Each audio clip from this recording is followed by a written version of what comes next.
Salam, hörmətli həmvətənlər, xoş gördük sizi.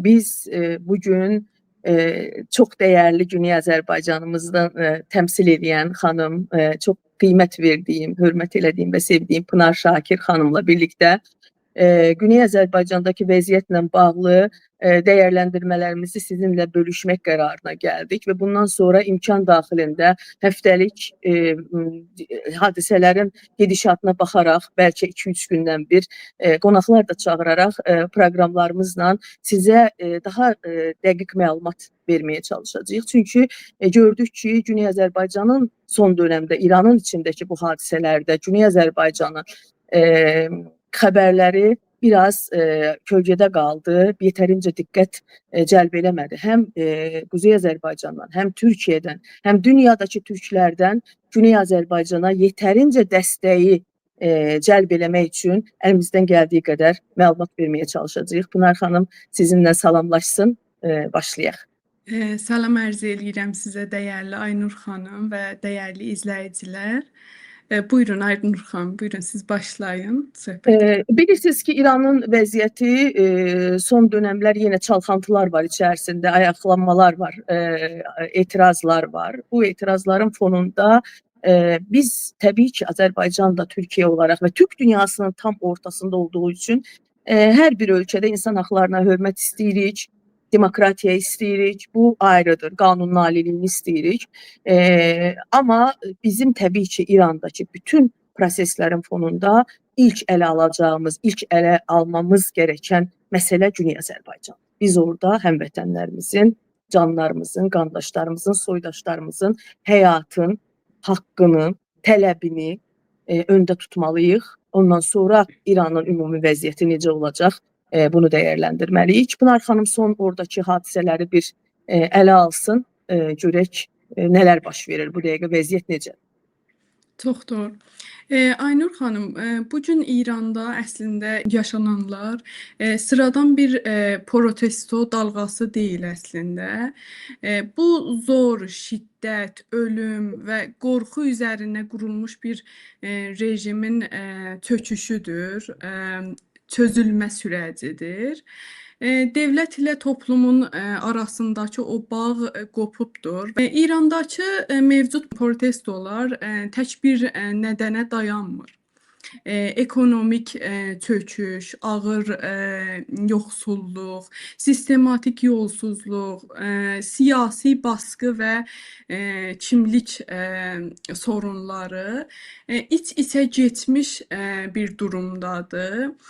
Xalq uzun zamandır ki, ən təməl ehtiyaclarını belə qarşılaya bilmir. Buna görə buna bir də ideolojik dayatmalar və sərt güvənlik politikaları da əklənincə toplumsal o patlama açıqcası üzə çıxdı. İnsanlar artıq reform deyil, rejimin özünü sorğulayırlar. Üstəlik bu kəz etirazlar təkcə xiyabanlarda sınırlı deyil, bazarlarda, iş adamları içində, aydınlar içində və fərqli toplumsal kəsimlərdə də açıqcası yer alıbdı. Bu çərçivədə mənim də sizdən soruşmaq istədiyim bir sual var idi ki, sizcə bu sürəcin keçənki illərdəki İran etirazlarından necə ayıra bilərik? Bunlar necə fərqlənir? Bu çərçivədə siz öz düşüncələrinizdə buyurun lütfən. Və bunu da soruşmaq istərəm ki, Aynur xanım, burada bir qırılma nöqtəsi ortaya çıxıb da, dövlət ilə rejim açısından nə anlama gəlir? Bunu da bizə açıqlayın lütfən. Bu dəfə bilirsiniz, o halda elan edildi. Yəni xüsusi bir rejimə keçdi İran hökuməti. Çünki cəmaatın həqiqətən də etirazlarının gücünü gördü, qorxdu. Yəni o hal elan edilməsi hər bir hökumətdə artıq qorxunun elan edilməsidir. Yəni qorxunun açıqca göstərilməsi deməkdir. Mənə elə gəlir ki, zaten İran hökuməti, rejimi bugünkü günü görür. Bu başörtüsü ilə bağlı yumuşalmalar, açıqlamalar, ondan sonra əllərindən gələn qədər bilirsiniz də bu qaynayan qazan metodu var deyirlər onun ki, məsələn bir qazan qaynadığı zaman yəni partlamasın, daşmasın deyə tez-tez onun qapağını açırlar. Bu həmin o biraz havalandırma deyim, biraz nəfəslik verirdilər ki, imkan qədər zamanı oynayırdılar, uzatmaları oynayırdılar İran rejimi ki, bu etirazlar gec olsun mümkün qədər. Amma yaptırımlar, yəni tətbiq olunan yaptırımlar, ekonomik anlamda İranın zorlanması və İran pulunun dəyər kaybetməsi, yəni dəyər itirməsi ona gətirib çıxarırdı. Zaten çünki insanlar yəni tamam dini baskılar var, haqlarını tanımırlar. Bir çox çünki İranda yəni Güney Azərbaycan türklərinin yaşadıkları ayrı haqq ihlalları var, amma İranın tamamında da bir insan haqları problemi var. Bir baskı rejimi var və insanlar bundan bezmişdi. Onun önünə keçəmədilər və kütləvilik oldu. Kütləvilik oldu. Fərqli odur ki, beynəlxalq aləmdən də ciddi bununla bağlı addımlar oldu və ciddi addımlar olunca bunu da Maduro'nun qaçırılması ilə akabinində fonunda olduğu üçün İran ciddi şəkildə İran rejimi qorxdu. Qorxdu və həqiqətən də çox üzüldüyümüz şeylər baş verdi, qan töküldü. Yəni indi biz sayını belə rejimlərdə təəssüf ki, dəqiq sayının önə çıxması mümkün deyil. Yəni bəlkə zamanla bir səhifə qurarlar, ad-bad hər kəs itirdiyi yaxının adını oraya yazar sənədlərlə. Bu rəsmi sayı bir yerdə çıxar və bunu xalq eləyər. Amma rəsmi statistikanın mən açıqlanacağını inanmıram, mümkün də deyil. Belə bir rejim onu eləməz. Amma göründü ki, vəziyyət ciddidir. Mən hesab edirəm ki, bu gün hətta etirazlar dayandırılsa belə İran rejimi bununla bağlı ciddi yumşalmalara gedəcək. Amma bu ciddi yumşalmalar sadəcə özünün, yəni tam bu Güney Azərbaycanla ilgili olmayacaq. Bunu bir fürsət olaraq biz dəyərləndirə bilsək və ya dəyərləndirə bilsəydik çox gözəl olardı. Çünki bilirsiniz, bir neçə Amerikadan devlət məmurunun filan da rəsmi səhifələrində bir pripeyət deyə Azərbaycan bayrağı ilə yəni hazır olun, belə bir şeylər vardı. Mən görürəm ki, artıq biz Güney Azərbaycan məsələsini dünyada bir qismən tanıtmışıq və bu bir artıq mümkün variant kimi masalara oturur. Çoxu qəbul eləməsə də və bu ümid doğurur. Amma bu dəqiqə Trump'ın geri çəkilməsi, yəni mən Amerika dəstəkli bir şeyin olmasını da yəni bu bölgədə istəmirəm. Amerikanın bu bölgəyə burnunu soxmasını da istəmirəm, amma bu dərəcədə yəni orada en azından bəzi açıqlamalar oradakı xalqın ayaqda qalmasına, küçədə qalmasına biraz şövq verirdi, həvəs verirdi. Ki bu dəqiqə biraz səngimiş kimi görünür. Vəziyyətin davamı necə olacaq bəlli deyil, amma öncəki təbii ki ayaqlanmalardan bu beynəlxalq aldığı beynəlxalq dəstəklə daha çox ölkənin içində qorxunun yaranmağı ilə, iqtisadi çöküşün də buna dəstək olması ilə göstərdi ki, artıq bir şeylər dəyişməlidir İranda. Bunu ya rejim anlayıb özü dəyişəcək, ya da xalq dəyişəcək. Fərqi yoxdur. Amma dəyişəcək. Çox doğru bir qonuya vurğuladınız. Əslində bu protestoların keçmişdəkilərdən ayıran başlıca elə fərqlər bunlar idi ki, təkcə bu dəfə öyrəncilər deyil, orta kəsim və o elit kəsim də qatılıbdı bu protestolara. Sonra verilən sloqanlar daha açıq biçimdə rejimə hədəfə alır və qorxu eşiyi ciddi şəkildə, ciddi ölçüdə aşılmış bir durumdadır. Yəni insanlar videolara baxdığımda bir qadını gördüm ki, balaca uşağını anasına buraxırdı və həlallıq istəyib gedirdi. Ölümə gedirəm deyirdi. Və eləcə o Z kuşağını görürdüm, gənc insanları görürdüm ki, savaş ayaqqabılarını geyinirdilər və savaşa gedirik deyirdilər. Güney Azərbaycanın bu süreçdə yəni durumu tam fərqlidir. Güney Azərbaycan bu süreçdə kənardan baxan bir bölgə deyil. Əksinə siyasi iradəsini açıqca ortaya qoyan ana mərkəzlərdən biridir. Həm də gücünü E, ortaya qoyan. Mən də onu sizdən soruşmaq istəyirdim ki, çox insan həm Türkiyədə məndən soruşurlar, həm də sosial şəbəkələrdə görürəm. Hər kəs bununla çox maraqlandı. Niyə Güney Azərbaycan gec başladı etirazlara?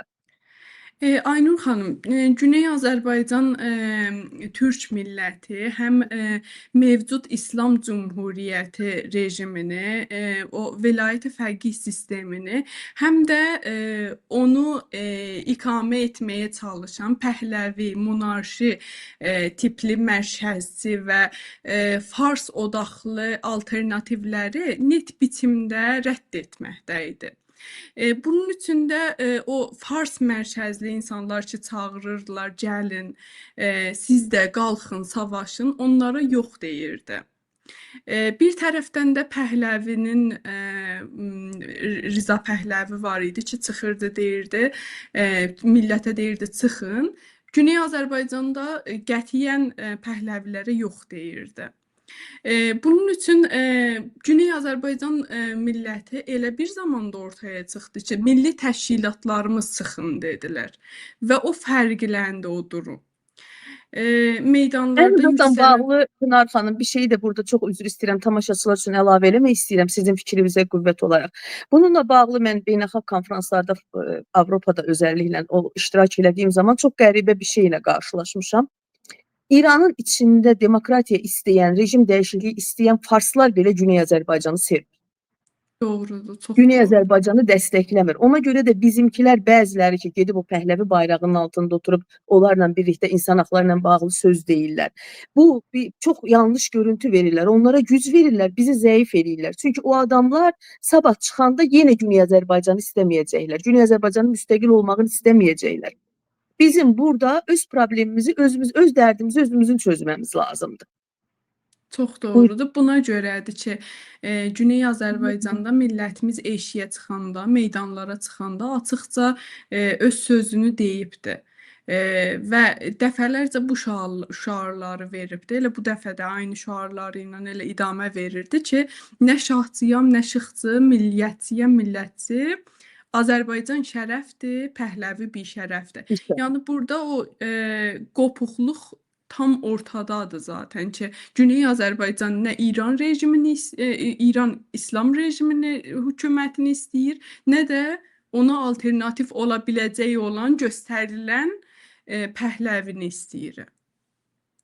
Çox gözəl bu yerə vurğu yapdınız. Çox təbrik edirəm mən sizi bu mövzuyu çünki gətirmək lazımdır. Bəziləri yəni bu Pəhləvi məsələsi ilə bağlı biraz loyal münasibət göstərir, amma Pəhləvilərin 25 mindən çox Azərbaycan türkünün qanına əlin batdığı, türkcə kitabların yandırdığı, yəni Azərbaycanlılara qarşı 1925-də Pəhləvi rejimi gələndən sonra farslaşdırma, persiyalizasyon deyirlər əsas ona, farslaşdırma siyasəti başlandı. Türk bölgələrin dili dəyişdi, farsça qoyuldu, farsça türkləri uşaqlarına ad qoyulmağı qadağan edildi. Türkçə kitabların, yayınların, jurnalların yayınlanması qadağan edildi. Yəni bu insanın, bu rejimin Güney Azərbaycan türklərinə göstərdiyi zülmü necə unutmaq olar? Bunu necə də arzu eləmək istər? Bu da ot kökü üstündə bitər. Gələcək, yenə o zülmü davam elətdirəcək. Biz bir zülmdən çıxıb o bir zülmə getmək istəmirik.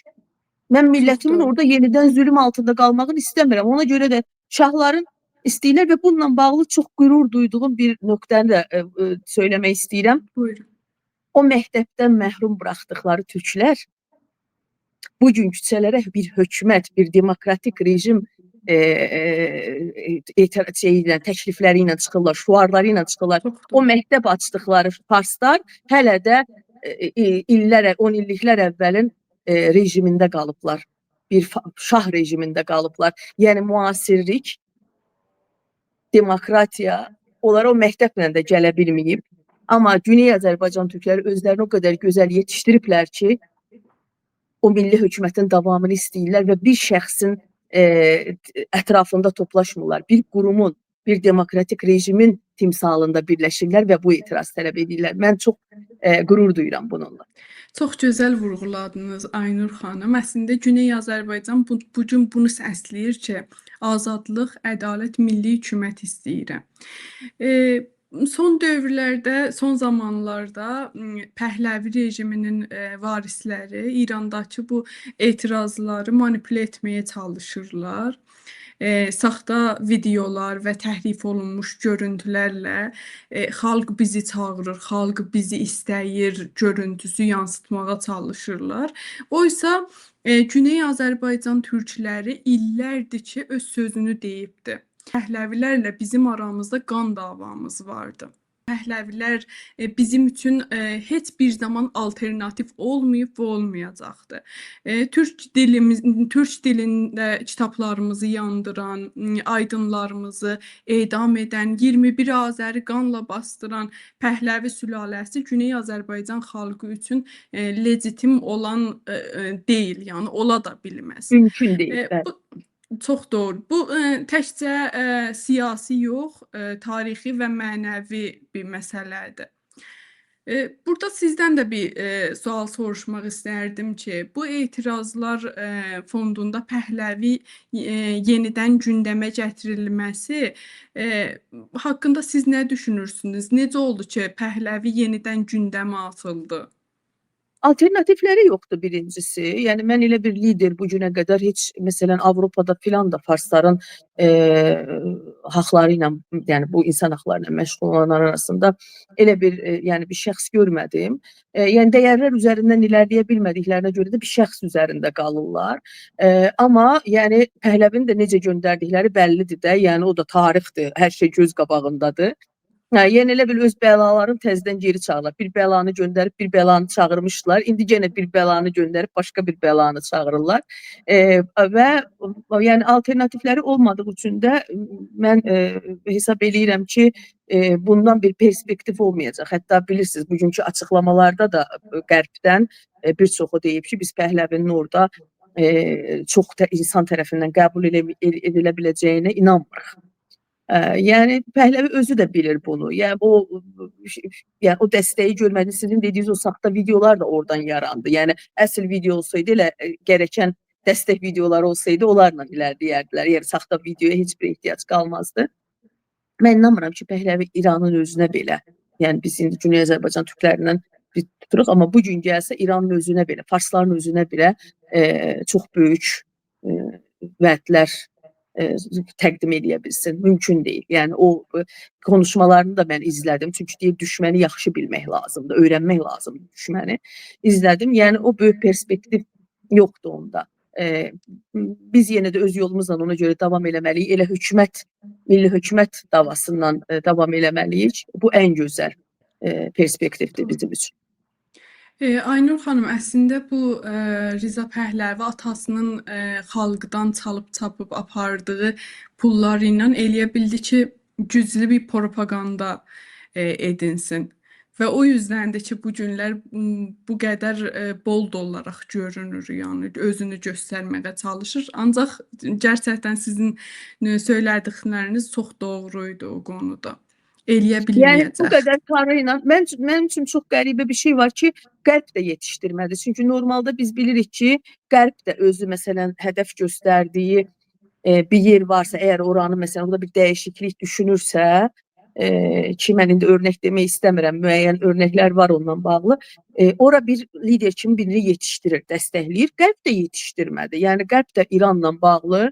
Ona görə mən bugün bəzi yerlərdə də yazmışam ki, mən Qərbin İranda həqiqətən dəyişiklik istədiyinə, səmimiyyətinə inanmıram.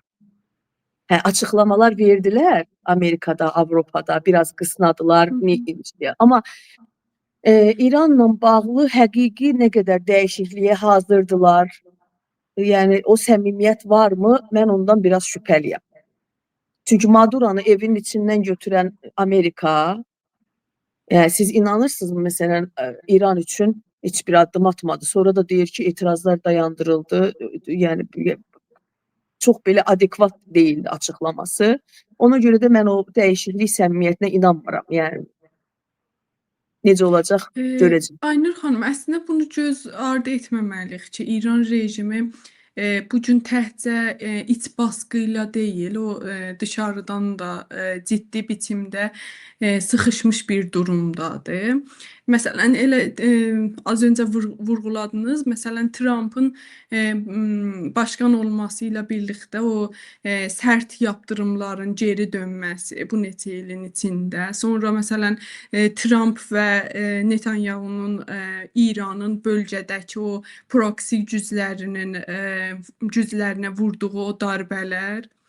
Sonra elə İranın askeri kadrosunun kaybı və uluslararası izolasyon. Yəni zəiflətmək istəyirlər sanki. Zəiflətmək istəyirlər, amma tam dəyişiklik istəyirlərmi? Onu yəni orada biraz əmin deyiləm. Çünki istəsəydilər eləyə bilərdilər.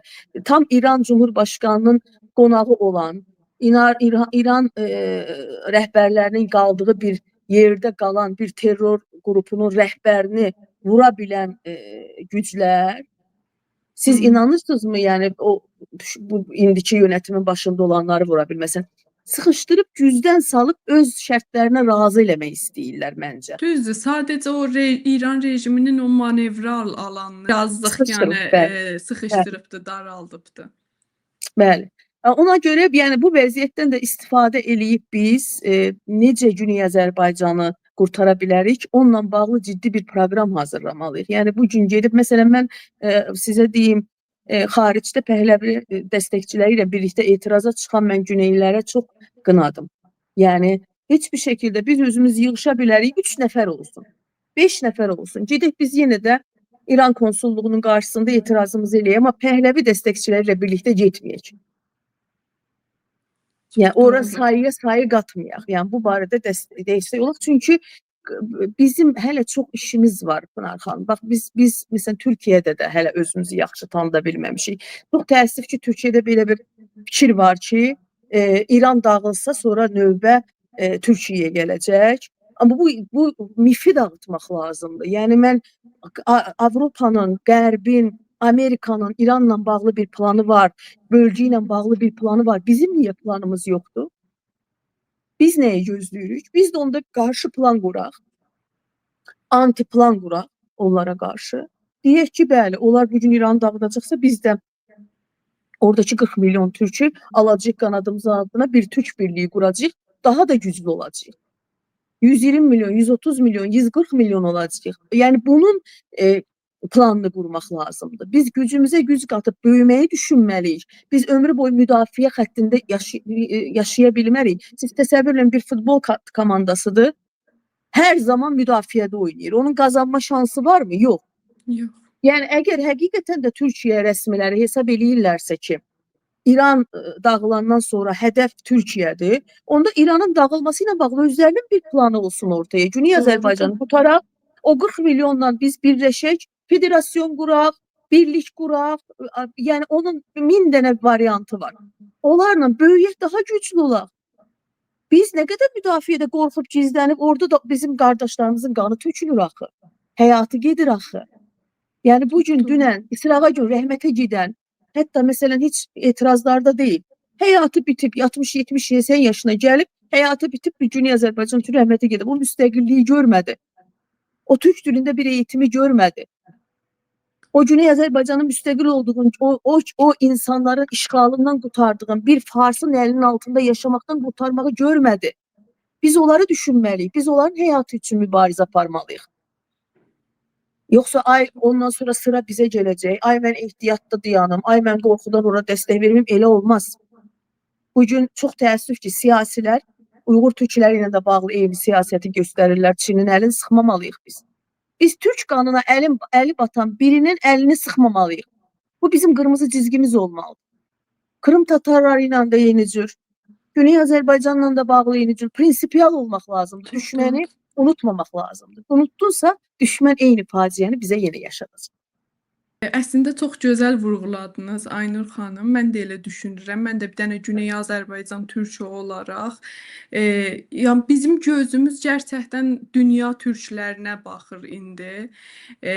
Xüsusən Türkiyəyə, Quzey Azərbaycanımıza. Biz demirik ki, onlar gəlsinlər Güney Azərbaycanda indiki durumda silah alsınlar, savaşsınlar. Biz ən azından onların o mənəvi olaraq dəstəklərini istəyirik, yanımızda olmalarını istəyirik. Çox sağ olun. Çox gözəl, bir proqram oldu.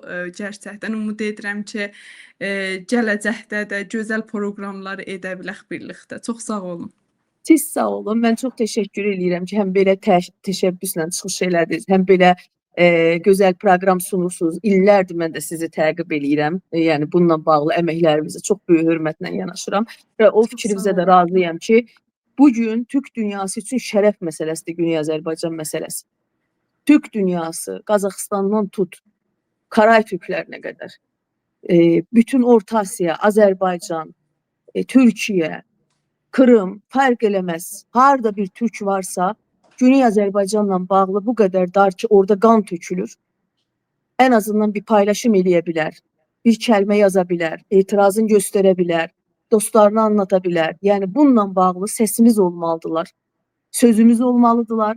O söz, o səsdə bizə qol olacaq, qanad olacaq, qüvvət olacaq, ruh olacaq. Çox sağ olun. Siz sağ olun.